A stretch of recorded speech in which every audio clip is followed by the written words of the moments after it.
kasaysayan, kababalaghan at iba pa ating tuklasin dito sa Historiador.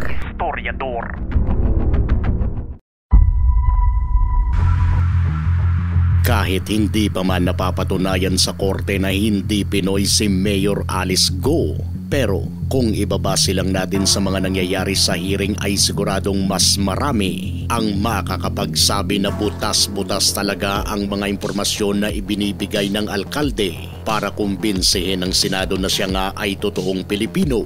Daig pa ni Mayor Go ang isang taong nagka-amnesia sa dami ng mga pangyayari sa kanyang buhay na hindi na niya maalala pa. Your Honor, hindi ko po alam. Your Honor, hindi ko pa lang po siya masyado maalala po ngayon. Okay lang, check ko po. Hindi ko na po, Your Honor, hindi ko na po alam.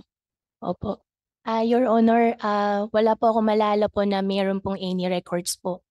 Your Honor, hindi ko na po maalala po yung pangalan po. Hindi lang ang Senado ang duda sa totoong nasyonalidad ni Mayor Go, kundi pati na rin ang nasa Kongreso dahil obvious ang pattern na kanilang nakikita kung ibabase sa iba pang mga incheck na nasa Pilipinas na may hawak na authentic na Philippine passport. Halos lahat daw sa mga incheck na ito ay late registration ang kanilang dokumento at halos lahat din sila ay ipinanganak sa Comadrona. Kahit na gano'n na kadami ang kanilang pera pero Comadrona ang paborito nila imbes na ospital.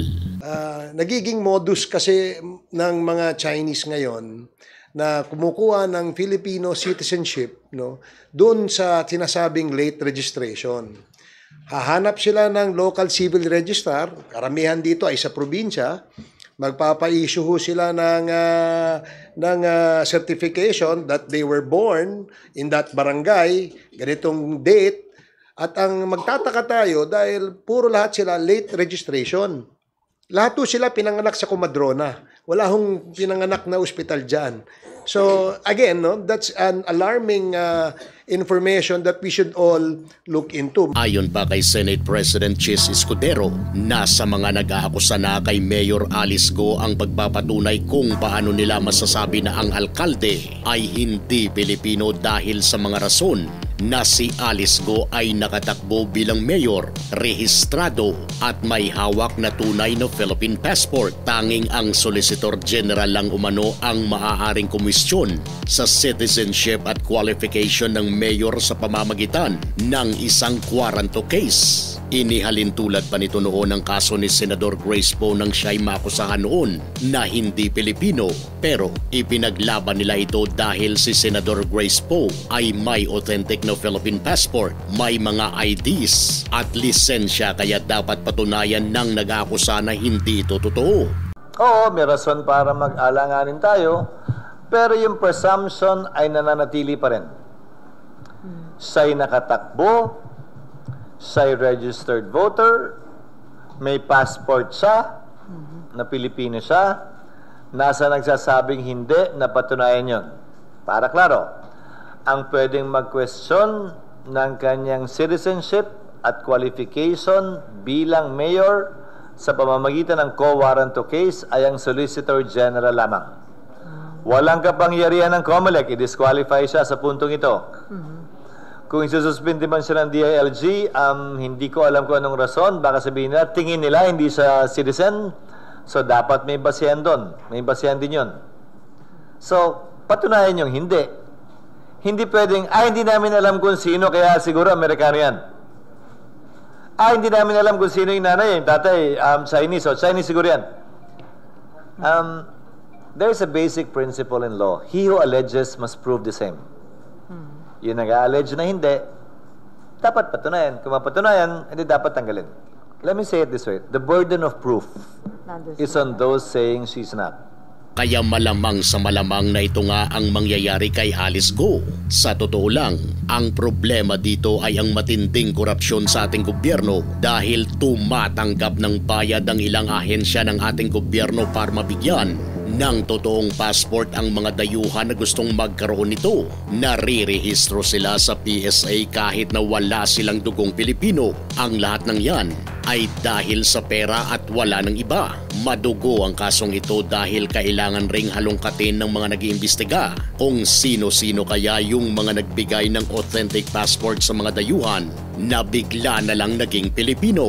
Siguradong aabutin ng siyam-siyam ang kasong ito. Korupsyon talaga ang nangungunang dahilan kung bakit tayo nagkakaroon ng mga problema katulad nito. Masyado nang malaki ang problemang naidulot ng pogo sa Pilipinas simulang ito ay nakapasok. Human trafficking, prostitusyon, kidnapping, money laundering at iba pa ang dala ng pogo sa Pilipinas. Pero ayon sa dating presidente na siyang nagdala ng pogong ito mula sa mga incheck, kung saan siya malapit ay malinis daw ang pogo ayon sa kanyang paningin. I will assure under my oath of office as President of this Republic, as elected by you, yung pogo na yan, insofar kami dito, malinis yan. Malinis yan. Laro yan para lang sa kabila. But it employs something like 20,000 dito sa Maynila. Dito lang yung pogo. Walang pera dyan.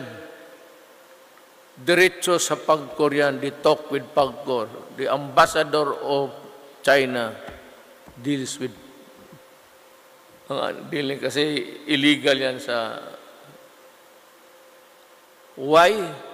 Because it gives us 2 billion a month. 2 billion. Kaya sabi ko, para muna. Wala ako malagyan sa 200 na Pilipino at ang karami kong kailangan. That is only the pogo. But PAGCOR is like 17 billion a year. Pogo raw ang sumalba sa atin noong panahon ng pandemya dahil naubos na ang ating pera. Kaya kinakailangan natin ng racket na mapagpeperahan para makatulong sa ating bayan. Sabi nila na lahat sa panahon ko, pinayagan ko ang sugal. Correct. That is true. I do not deny it. Now, I would like to bring your mind a few years back in time. Di ba nung presidente ako bago, sinabi ko, ayaw ko ng sugal. And I never allowed it. But pagdating ng pandemic, naubos ang pera natin. May reserba natin, nagamit natin lahat to contain the viral virus from rampaging all throughout the country. So, now, itong sugal, bakit ko pinayagan? Wala tayong pera eh. Kaya sinabi ko yung noon na tinanggihan ko na kasino sa Bohol, pinasira ko lahat. Diyan sa Boracay, ganun rin. Pogo, pinabalik ko. Sabi ko ang akin lang, just pay the correct taxes. Kalat-kalat ba ang mga tools na ginagamit mo sa bahay nyo? Pag ganon, ay siguradong madalas mo itong mawala at siguradong gastos na naman dahil bibili ka ulit. Eto ng sagot dyan, kaibigan. Mura, matibay at maganda pa na toolbox para iwas wala, iwas kalat at iwas sira ng iyong mga gamit. Iba na ang organisado. Maganda tingnan at iwas pa sa karagdagang gastos. I-click mo na ang link sa description ng ating video para sa iyong order. Kung nagkakapera ang Pilipinas sa pamamagitan ng pogo, ay may mga hindi rin pala na singil ang gobyerno na tax ng mga ito. Ayon kay Finance Secretary Carlos Dominguez III, base sa report ng BIR, mahigit 21.6 billion na ang hindi pa nababayarang withholding income tax ng mga dayuhang nagtatrabaho sa mga pogo. Ito ay kahit pa nagpadala na sila ng 130 notice to pay sa mga ito. Marami pa ang nagalit noon kay Senador Dick Gordon nang sinabi nitong may illegal na ginagawa ang pogo at nagtaka pa ito kung bakit malambot si Duterte pagdating sa mga incheck na namamahala ng pogo. Kahapon ibinulgar niya ang sunod-sunod na pagpasok ng malalaking bulto ng foreign currency na aabot sa 22 billion pesos ang halaga. Hindi raw ito hinarang sa NAIA at hindi alam kung saan ito dinala. Customs says they're escorted by military and police.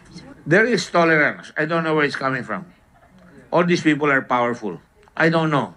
But it's impossible for him not to know about it. Hindi may tatanggi na may nagawa namang mabuti sa bansa si PRRD.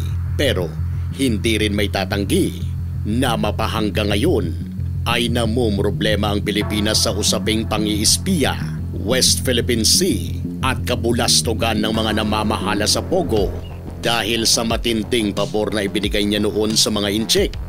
Ikaw, bulag ka pa rin ba para hindi makita ang masamang epekto ng Pogo? Meron siyang Filipino passport, wala na siya ibang passport. So now, the burden of proof transfers to the accuser. Napatunayan nila na peke yung mga hawak naming dokumento. Yung kanyang birth certificate, yung kanyang passport, ilang beses na po yun na-renew. Wala ho ibang kinikilalang bansa si Mayor Go, kundi Pilipinas lang. Ako po ay isang Filipino at hindi po ako spy. Kung gusto nyo ng mga ganitong klaseng videos, panoorin, pindutin ang notification bell, mag-subscribe at i-share sa mga kaibigan. Maraming salamat po hanggang sa susunod dito sa Historiador.